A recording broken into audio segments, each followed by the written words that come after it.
Hello everyone, today our topic is direct graph and undirect graph. आज के video में हम पढ़ेंगे कि डायरेक्ट एंड अनडायरेक्ट ग्राफ क्या होता है।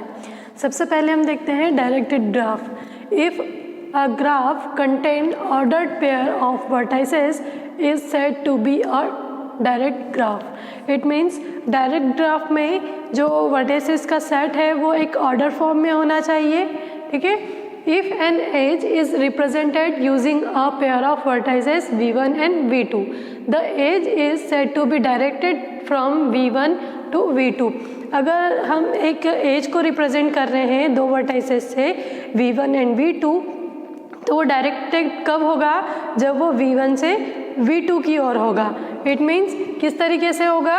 जैसे ये v1 और v2, ये जो है ये इस तरीके से दो वर्टाइसेस से हमने एक एज को रिप्रेजेंट किया है।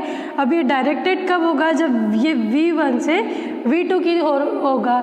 इट मीन्स डायरेक्टेड ग्राफ को हम एरो से रिप्रेजेंट करते हैं, ठीक है।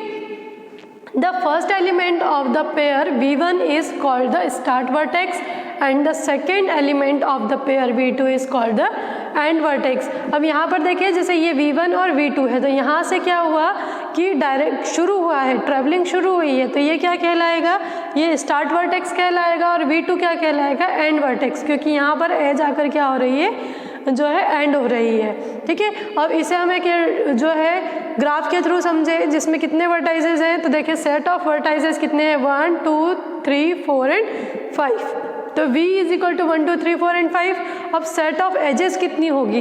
तो सेट ऑफ एजेस को हम कैसे देखेंगे? क्योंकि डायरेक्टेड है तो 1 से 3 तक, क्योंकि इसका एरो क्या है? 1 से 3 तक का है, तो 1 से 3 और 1 to 5, तो ये 1 to 3 एंड 1 to 5। अब 2 to 1 एंड 2 to 4, तो 2 to 1 2 to 4 एंड 2 to 3, क्योंकि इसका एरो किस तरह से 2 से 3 की ओर है, 2 से 4 की ओर है। इसी तरीके से अब यहाँ से डायरेक्शन देखिए 3 से 4 की ओर है, तो डायरेक्शन 3 से 4 की ओर। अब ये 5 से 4 की ओर डायरेक्शन है, तो एक एज क्या हो जाएगी? 5 से 4 की ओर। तो टोटल नंबर ऑफ एजेस यहाँ पर कितनी होगी? 1 2 3 4 5 6 7। इट मीन्स डायरेक्टेड ग्राफ में क्या होता है कि जहाँ पर एरो होता है वो क्या होता है? एंड वर्टिकल्स होता है, और ये सब क्या है? एक ऑर्डर फॉर्म में होता है। इसीलिए हम इसे क्या कहते हैं? डायरेक्टेड ग्राफ कहते हैं। अब हम देखेंगे कि अनडायरेक्टेड ग्राफ क्या होता है। If a graph contain unorder pair of vertices is said to be an undirected graph. It means यहाँ पर अनडायरेक्टेड ग्राफ में क्या होगा कि वर्टाइसेस जो रहेगी वो अनऑर्डर फॉर्म में रहेगी, इनका कोई ऑर्डर नहीं होगा। हम जैसे कि if in this graph pair of vertices represent the same edge, जैसे सेट ऑफ वर्टिकल्स कितने हैं यहाँ पर? तो वहाँ यहाँ पर भी सेट ऑफ वर्टिकल्स 5 हैं, 1 2 3 4 एंड 5। लेकिन अब इसकी एज को कैसे रिप्रेजेंट कर रहे हैं? तो हम सबसे पहले देखें कि 1 से, तो 1 से 2 1 से 3 और 1 से 5, तो 1 से 2 1 से 3 एंड 1 से 5 इसको रिप्रेजेंट करा। अब इसमें देखें कि कोई ऑर्डर फॉर्म नहीं है, एरो का साइन भी नहीं यूज़ किया गया। अब 2 से 2 to 1 2 to 4 और 2 to 3, तो 2 1 2 3 2 4।